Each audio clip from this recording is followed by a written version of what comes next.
اعوذ باللہ من الشیطان الرجیم بسم اللہ الرحمن الرحیم۔ السلام علیکم۔ 5 وقت کی نماز کی پابندی کیجیے، زبان پر استغفار اور درود شریف کا ورد جاری رکھا کیجیے، صلی اللہ علیہ وآلہ وسلم۔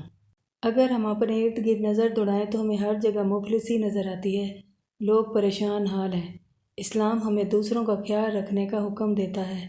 اللہ تعالیٰ کے دیے ہوئے مال میں سے کچھ حصہ ضرورت مندوں میں تقسیم کرنا چاہیے، ورنہ جو مال جمع کر رکھا ہے اس کو نقصان بھی پہنچ سکتا ہے۔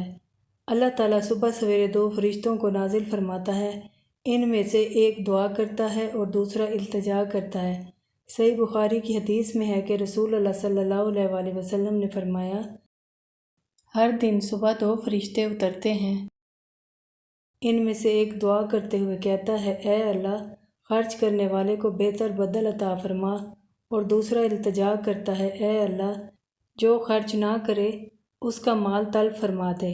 بس ثابت ہوا کہ آپ اپنا جو مال ضرورت مندوں میں تقسیم کریں گے اس میں مزید برکت پیدا ہوگی، اور جو چھپا کر رکھیں گے وہ تلف کر دیا جائے گا۔